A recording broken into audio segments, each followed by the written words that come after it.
Le titre de ce livre, Les paraboles de notre Seigneur Jésus-Christ. Nous sommes à la 16e partie de ce livre. Je répète, nous sommes à la 16e partie. Il est écrit par le bien-aimé frère Christian Brun. Chapitre 2, suite. Chapitre 2, suite. Quand le Seigneur Jésus était ici-bas sur la terre, il s'est montré aux hommes dans la beauté morale de sa personne, pour qu'on puisse parfaitement voir sa gloire, celle comme d'un Fils unique de la part du Père, en parenthèse, Jean chapitre 1, verset 14. Dans son être, dans ses voix et dans ses paroles, il a révélé l'amour et la bonté de son Père et il l'a fait d'une manière parfaite. Or, quelle a été la réponse des hommes à la révélation parfaite de l'amour et de la grâce de Dieu? La haine contre Christ et la haine contre son Père. L'homme, et spécialement le juif, pouvait-il prouver plus clairement à quel point son œil est méchant et quel abîme l'inimitié commande son œil? L'homme a de la haine pour la grâce de Dieu, il ne la veut pas. L'accepter serait l'aveu que rien d'autre que cette grâce ne pouvait l'aider. Mais l'homme hait aussi la lumière parce qu'elle met à nu ses mauvaises œuvres. En parenthèse, Jean chapitre 3, verset 20. Il a donc de la haine pour la grâce et pour la lumière de Dieu. Si l'homme reste dans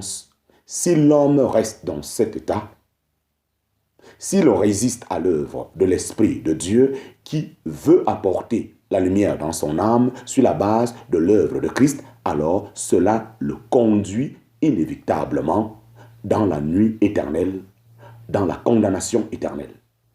Quelle fin effrayante pour ceux dont l'œil est méchant et dont le corps est ténébreux.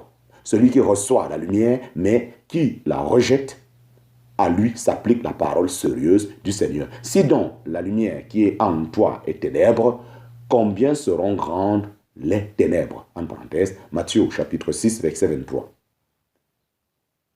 Mais comment l'homme obtient-il un œil simple?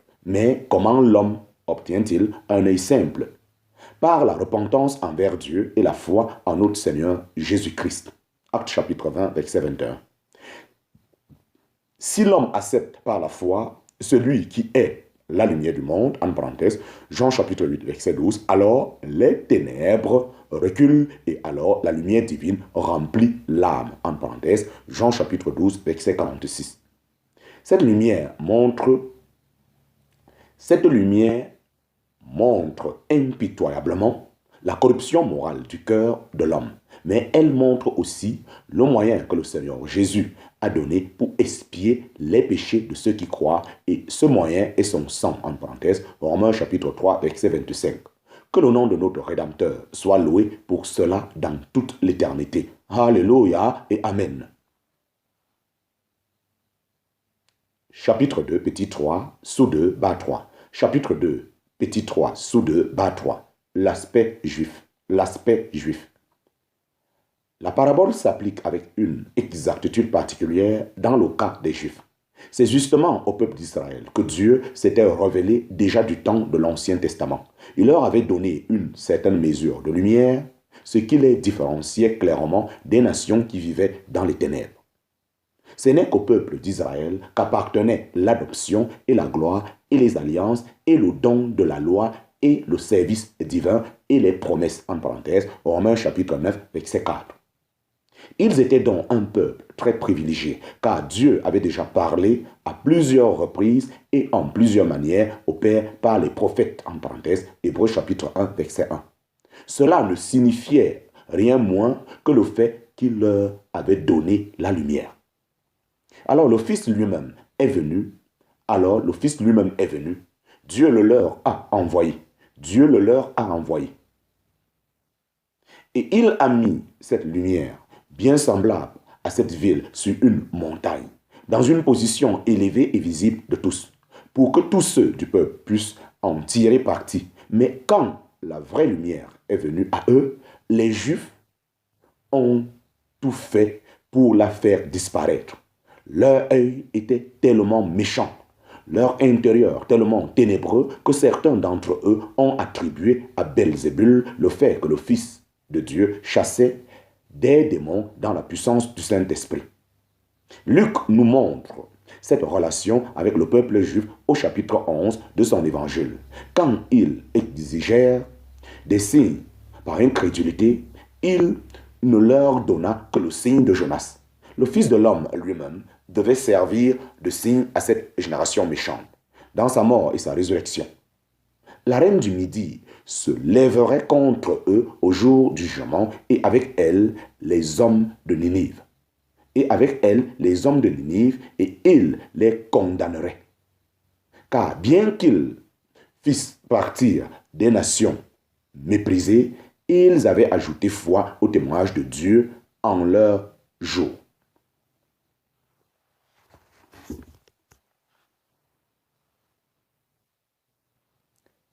Mais maintenant, il y avait là, dans la personne de Christ, plus que Salomon, plus que Jonas.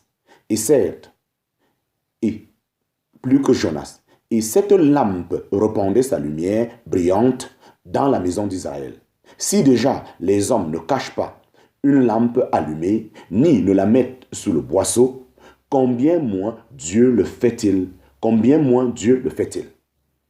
Ses voies envers ce peuple étaient parfaites de toute manière et elles étaient caractérisées par la grâce. Si maintenant il ne tirait aucun parti de la lumière reçue, cela ne tenait pas à la lumière. Cela ne tenait pas à la lumière, mais à leur œil méchant.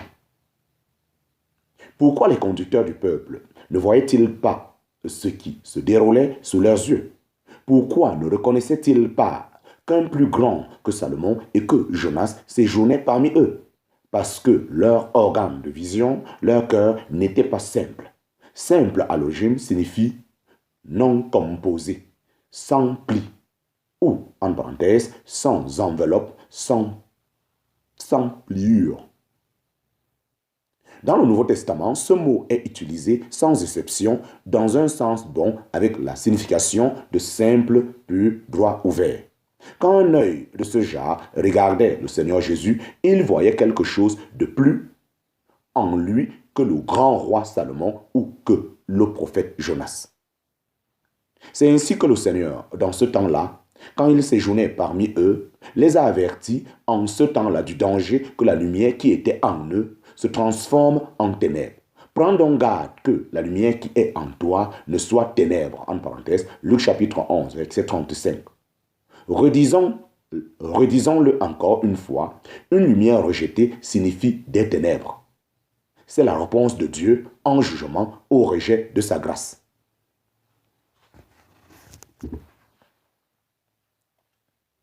Nous savons que ce peuple n'a pas prêté l'oreille à l'avertissement du Seigneur. Bien plus, ils ont crucifié le Seigneur de gloire et l'ont fait mourir. Et le résultat bouleversant en est que, jusqu'à aujourd'hui, ce peuple est dans les ténèbres. Jusqu'à aujourd'hui, un voile couvre leur cœur, en parenthèse, 2 Corinthiens chapitre 3, verset 15. Et sans la grâce de Dieu, il y resterait. Un jour, cette situation s'inversera et le voile sera ôté. Ils regarderont avec foi celui qu'ils ont percé autrefois, en parenthèse, Apocalypse chapitre 1, verset 7. Alors il fera clair dans la maison d'Israël, en sorte que tous ceux qui entrent verront la lumière, en parenthèse, Luc chapitre 11, verset 33.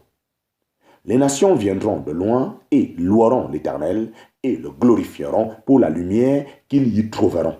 La reine de Séba en est une heureuse.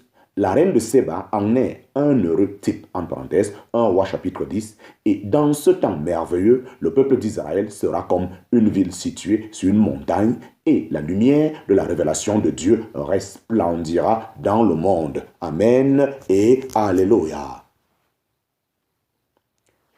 Chapitre 2, petit 3, sous 2, bas 4. Chapitre 2, petit 3, sous 2, bas 4. L'aspect moral de la parabole. L'aspect moral de la parabole. Nous avons vu jusqu'ici que l'œil méchant dans notre parabole se rapporte à l'homme naturel en général et aux juifs en particulier. Mais cette parabole a aussi une application personnelle à chacun de nous individuellement, à tout croyant chrétien.